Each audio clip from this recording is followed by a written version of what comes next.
Welcome to the Multifamily Zone, where business meets family. We explore what the entrepreneur life looks like from the family perspective. Now here are your hosts, Julia and Gino Barbaro.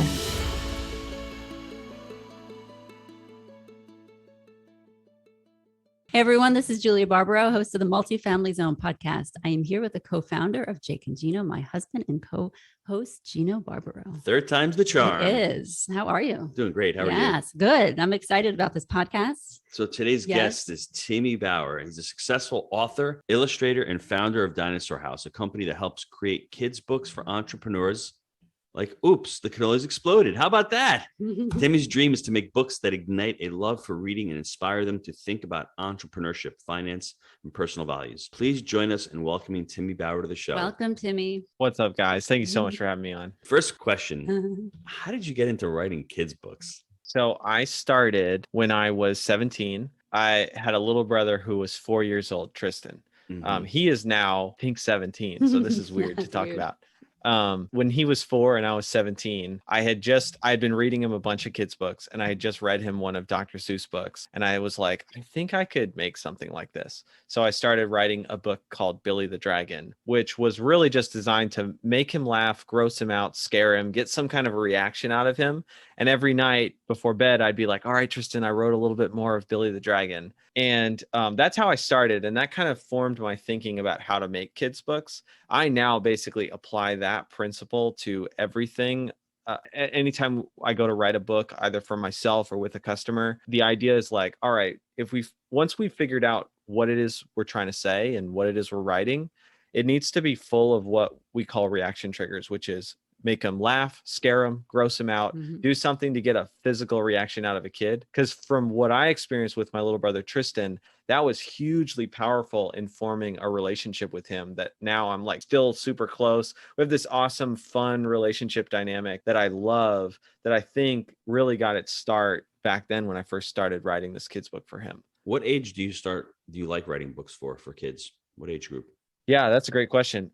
So I primarily target 8-year-olds in the way that I write, because if you target 8-year-olds and you go, I'm going to write with 8-year-old humor and all the stuff that 8-year-olds love, there's a good chance that you're going to scoop in everything even as low as 4 years old, because there's a lot of humor overlap there. And you're also going to still take over, like you're also still going to take everything up to like 10, maybe even 11 years old, when they're not really supposed to be reading kids' books anymore, but they still like them and they still like good humor in those books. So I really try to focus on 8 years old as my, like, who exactly am I writing for, while trying to loop in everything as low as 4 and as high as 11. You know, I have to give you a lot of credit, to me, because you were 17 years old and you figured out how to connect with your 4-year-old by basically telling him a story and getting his reaction. Yeah. So from there at 17, how did you come up with Dinosaur House? Like, how did that start? Because that's amazing. Yeah. It's a long story. I'll give you the highlights. Okay. The highlights are, I had no idea that I was going to start Dinosaur House. And truth be told, like, I don't know how long I'm going to run Dinosaur House. I really started Dinosaur House because I want to be a customer of Dinosaur House, not because I have big ambitions to run a company, although like you kind of have to if you're going to run a company well. So whole side topic. But when I started, I wrote Billy the Dragon for my little brother, and then I kind of just buried it, and I would bring it up with people that I felt close to, people I felt like I could share the story with, and not, I thought that they might have a good reaction. I was so concerned with the way people reacted to it back then. It wasn't until I was working at Disney as a character performer, and I'm constantly out on stages and entertaining crowds of people. And I had a bunch of character performer friends, and they were all encouraging me. Like, whenever they found out about this kid's book that I made, they were like, you've got to get this thing published. And I had no idea what it even meant to get something published. I kind of thought that the only way to do it was the traditional publishing route, where you query and get an agent, and then you query some more, and you just keep on trying to get publishers to look at your manuscript, and it ends up in every publishing company's slush pile. No one ever looks at it. And if someone does, chances are they're going to reject you. And you can tell I have a pretty negative view of the publishing industry. My thought was, and this was probably mostly motivated by fear, but I was like, if I just go and illustrate my own book find a printing company, pay them to print copies of it, and literally just start knocking on doors of everywhere there were children and try to read my book to them. I will get direct feedback from those audiences, what is good and not good about my book. And I can just become a good kids book author by constantly testing my ideas on the actual audience that I'm trying to reach. So I started literally knocking on elementary school doors and being like, when the teacher would open the door, I'd be like, hey, my name is Timmy Bauer. I am a kids book author. This is my book, Billy the Dragon.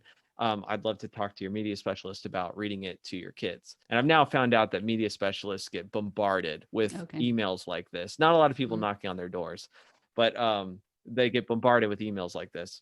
And about half the time I would get turned away because it looks really creepy. Like, who's this man that wants this grown man that wants to come and like, read to our children? but the other half of the time I would not get turned away, and I would take 2 phones with me, and I'd bring my books and my 2 phones, and I'd be like, hey, I need 2 volunteers, and I'd hand a phone to each of the 2 volunteers, and I'd tell one, like, take as many pictures as you want to, and to the other I'd say, take as many videos as you want to.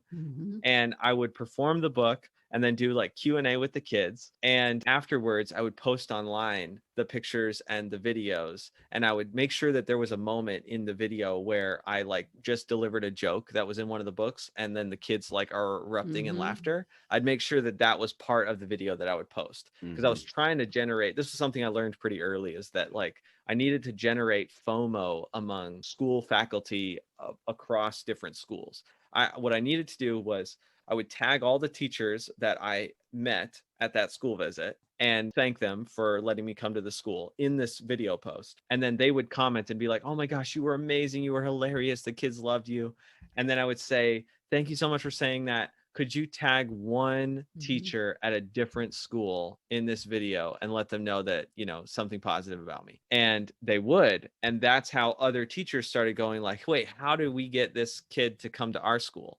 And that's how I was able to get like even schools that had turned me away because it sounded creepy to be like, wait a second, how did I want this kid at my school? And it just completely flipped the tables.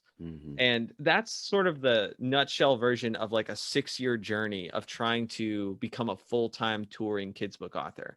That ended with like right before COVID, I was making just above the poverty line, full-time income off of nothing but book sales by touring constantly, being in 2 schools a day across America. I would just like drive for hours and hours every single day, 2 schools a day, running that playbook and making, just enough money to pay all my bills. And then COVID hit, wiped out that source of income.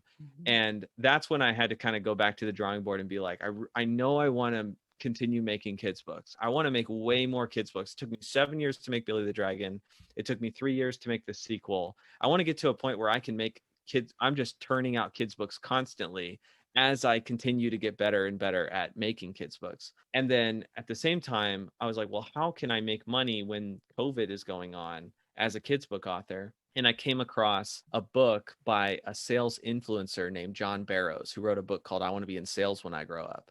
And I interviewed him, and he kind of pieced this book together. There's not like a company that turns industry leaders into kids book authors. There is now. And I was like, it's funny. Because there should be something like this for every industry. Like anybody working in any job should have a kids book that is like a hilarious, fun way of connecting with their kids about what mom and dad do for a living.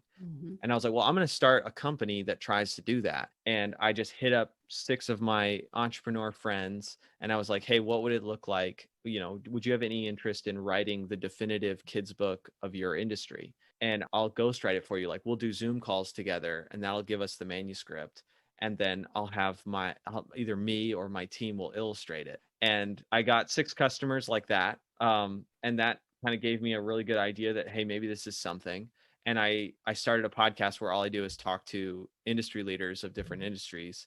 And when they hear about what my company does, about 1 in 7, 1 in 8 of them want to have a sales conversation with me.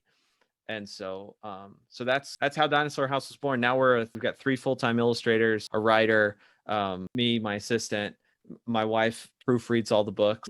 This is where the company's at now. It's funny because we think when COVID hit, a lot of people were traumatized and they're like, well, what now?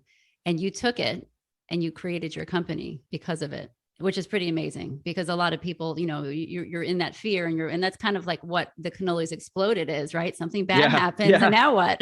Right? Yeah. We talked about that when we were Yes. talking through cannolis exploded. I was like, Yes. I feel like creative caterpillar, like boom, there goes how I was making a living. So Now funny. what am I going to build? Yes. So what was your favorite parts of the book when you were writing? Oh, the it? cannolis exploded cannolis book. exploded, yeah. Yes. That Yeah. was, I have to So- just hold on before, Yeah. Gino, when we For got sure. on, started to do this book with you and we started to get on the Zoom calls, writing a book can be challenging. I've seen my husband do it a couple of times and it's stressful. It's exciting, but writing the kids book is laughing and it's fun and it's joyful and the kids are excited by it. And so it is a different element than just writing a regular book. And you make it fun. Your whole team does. And it's just, we had a great experience with it. I really appreciate you saying Yeah. that. And I'll have to get the video clip of this so that I can take that. Well, there was a question in there somewhere. Sorry. Oh, I always cut my husband off. Before you continue though, because there's a lot of listeners out there, just curious, what character did you play in Disney? Oh man. So I'll say it this way, because like Disney really indoctrinates you into the idea that like you cannot ruin the magic. Like you cannot talk about what you do outside of these walls. Outside, when you get outside the castle, you cannot tell anyone what it is that you do. So I flew around Neverland and I never grew up until I did. I had to ask because I know people are out there wondering. Sorry, Gino, for cutting you off. What was the question? I don't remember. You're talking about the book. Oh, what was the favorite parts about writing the book? Favorite parts in the book? Yeah. Well, I gotta give huge credit to you guys for coming up with so much of the ideas of the book. It was really fun coming up with the premise of the book. And then our writer, Garen, who like took our calls and turned it into the manuscript, he did an amazing job.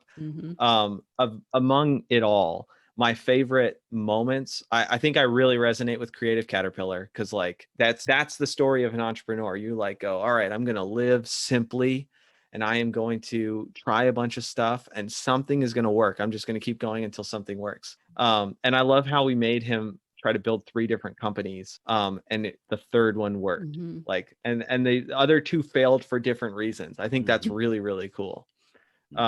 And I'm really excited for the Mentor Moose in the sequel. Yes, the sequel. There's a sequel coming out, everyone. We're super excited. What I liked about the book is it's very simple. And what's amazing to me is when you read the story, everybody gets a different concept from it. They get different ideas or different talking points. Some people see a pity party. We're all pity parties at one point in life. We're all responsible rhinos at one point of our lives, and we're all creative caterpillars. You don't have to be just one character. You can be a combination of the 3. And sometimes it's okay to be a pity party. You need to be a pity party sometimes. And I think that's what, resonated with me. But as talking to other parents and reading with their children, and just go to jakeandgino.com/coloring page. Go to that website, that link. You're going to be able to download the coloring pages. Like my wife said earlier, off camera, my kids spent the whole day coloring those pages. It kept them quiet and busy. It was beautiful. Amazing. And I was like, I got to tell everyone this. Get out there. Yeah, I loved it. So what is on the horizon for you going forward? What do you see Dinosaur House growing into? Yeah, I would love for Dinosaur House. There are several different, I really probably need to sit down with some of my friends who are really good at coming up with mission statements and branding and the vision and all this kind of stuff, because as the visionary I should probably have a pretty clear picture of this, and the reality is there's just I have kind of a foggy picture of this. One thing I see pretty clearly is like at the very least I want to be a lifetime customer of Dinosaur House. So like I, author Timmy, want to be constantly having books be produced by this company, Dinosaur House. I've got so many ideas that I want to be made into kids books, both like really, really silly stuff that's just pure for fun, and stuff that I think is going to be really impactful. Like, for example, there's a book that I haven't yet. All I've been doing is writing for it so far, but it's called When I Was a Kid in the 90s. And the idea is I want parents to be able to really connect with their kids over what their childhood was like, And it can be done in a really funny Mhm. way, because like 90s stuff is hilarious. It Like is. we were weird in the 90s.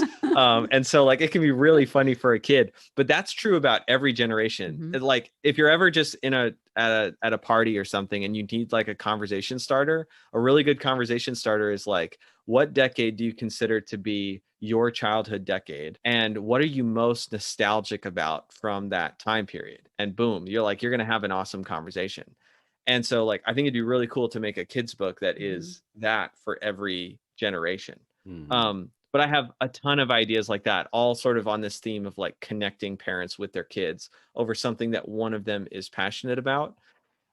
Because I didn't have a super connected relationship with my dad growing up. Like my dad was not a bad guy by any means, but I wish we had connected better. I wish I had gotten more time with him, kind of mutually exchanging our interests. And so like, I'm really passionate about parents and kids having that.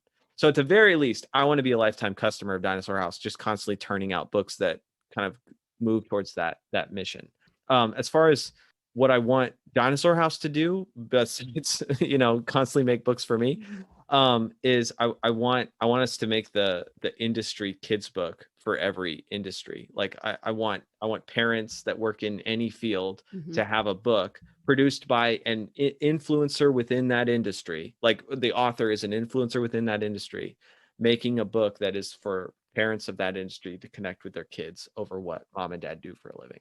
I think that's genius. It really is. Yeah, there's huge opportunity. And Timmy, what services does Dinosaur House provide? What do you do as far as Dinosaur House? Like, I'm coming to you, I have an idea. We put this book together. What do you guys do at Dinosaur House? Right now, we are a full service ghostwriting, ghost illustrating. You own everything. We produce it for you and get it up on Amazon for you. Book service. So a customer will come to us and they're going to have Zoom calls with me. And typically it's about 3 Zoom calls and then just a lot of back and forth emailing to make sure that a manuscript gets produced that is exactly whatever their idea was, whether they're coming in with just a theme. They're like, I know I want my book to say da, da, da, da, da. Or maybe they've got a story idea. And our job is to make it something written in such a way that customer is like, yes, that is exactly what I wanted this book to be. But the kid who's reading it is going to get addicted to that book because like it has to be full of, you essentially have to tell the story as a series of things that are going to make a kid react. Just like a DreamWorks movie is like, they figure out what the movie's going to say.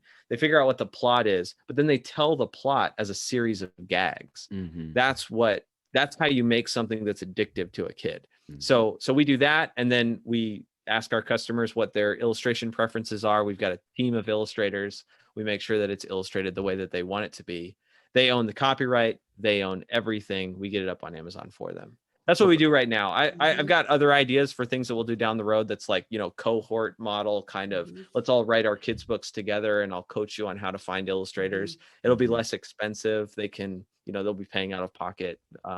We've got ideas to do that kind of stuff to capture folks that can't afford the price tag, but that's what we do right now. For any of you out there thinking, how do I get a children's book?